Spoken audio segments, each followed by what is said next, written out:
I was sitting in my English class, and this girl next to me, who happened to be an exotic dancer, she introduced me to an agent, and at the time I had no idea it was an agent. She gave me the number, I called him. I went in with a portfolio that had like probably about 20 models, you know, regular mainstream model shots, and he's got Penthouse and Hustler and Sherry and High Society all on the back of his wall, and I had no idea, you know, what that was at the time. And then he started explaining to me what he does and how much money he can make and how much he can get for my first shoot and this and that. And I was like, wow, that's how much I make in 2 weeks. That's awesome. When I did my first 2 movies, it was with my ex-boyfriend.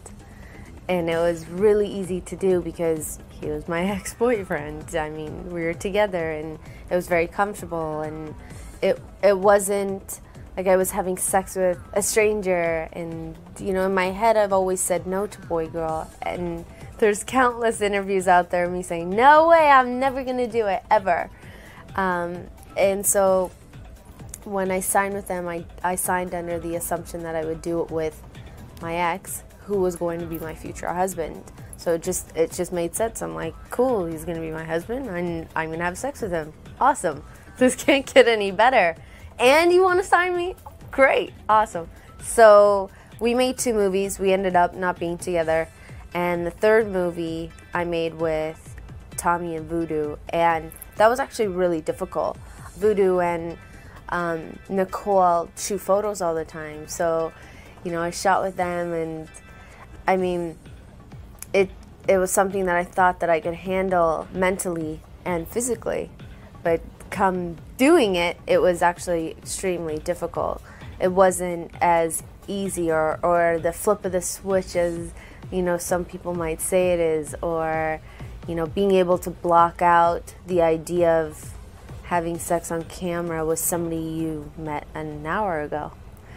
I guess the difference between contract and non-contract is, I mean, you're with a large company. I'm with Vivid. I'm only allowed to work with Vivid, but being a non-contract independent girl, you're limitless in the amount of money and scenes. And I mean, geez, if you're a nympho and want to have sex all the time, it's the greatest, and you get paid lots of money to do it. I found that the more you do, though, the crazier you get in the scenes, the less you get paid.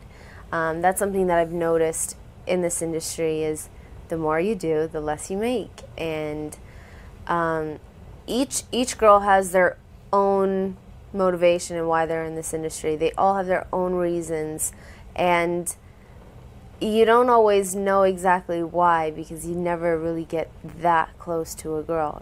All you know is that you're all in the same industry, you're all in the same boat. Obviously, some make more than the others. I mean, there are girls out there who are independent and make maybe 2 or 3 times as much as a contract girl.